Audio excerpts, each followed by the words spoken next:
Note number 8, यदि दो त्रिभुज में संगत भुजाएं एक ही अनुपात में हों तो उनके संगत कोण बराबर होते हैं और इसलिए दोनों त्रिभुज समरूप होते हैं। देखो जैसे कि दो त्रिभुज दिए गए हैं, इन दोनों त्रिभुज में क्या है कि दो त्रिभुजों में संगत भुजाएं एक ही अनुपात में, जैसे एक ही अनुपात में, जैसे 2:2 में, मतलब ये भुजाएं जो है आपस में बराबर हों, उनके संगत कोण बराबर होते हैं। उनके जो संगत कोण, अगर भुजाएं बराबर हैं तो उनके सामने के जो कोण होंगे वो आपस में कैसे होंगे?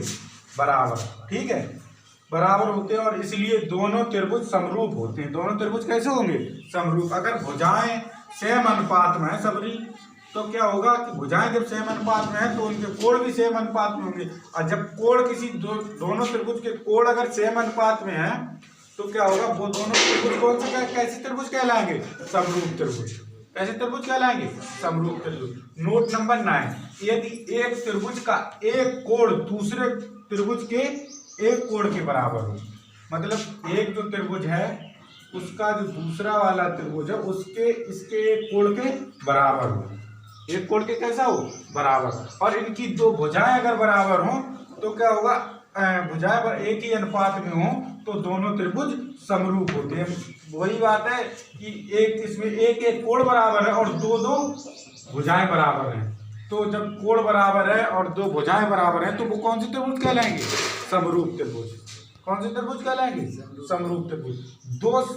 दो समरूप त्रिभुजों के क्षेत्रफल का अनुपात उनकी संगत भुजाओं के अनुपात के वर्गों के बराबर होता है। मोस्ट इंपोर्टेंट पॉइंट, दो समरूप त्रिभुजों के क्षेत्रफलों का अनुपात उनके संगत भुजाओं के अनुपात के वर्गों के बराबर होता है।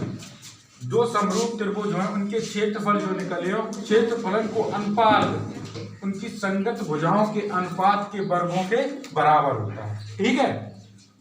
यदि एक समकोण त्रिभुज के समकोण वाले शीर्ष से उसके कर्ण पर लंब डाला जाए तो लंब के दोनों ओर बनने वाले त्रिभुज संपूर्ण त्रिभुज के समरूप होते हैं तथा परस्पर समरूप होते हैं। देखो कैसे होते हैं, जैसे ये क्या है? समकोण त्रिभुज। कैसा त्रिभुज है? समकोण त्रिभुज। यहाँ से क्या करेंगे कि हम एक उसके कर्ण पे एक डालेंगे लंब। अब ये यहाँ से जैसे हम लंब डाल रहे हैं तो ये बराबर भागों में काटेगा दोनों को, यहाँ लंब डाले दोनों बराबर भागों में काटेगा। इसे हम नाम दे देंगे ABC और इसे यहाँ नाम दे देंगे D।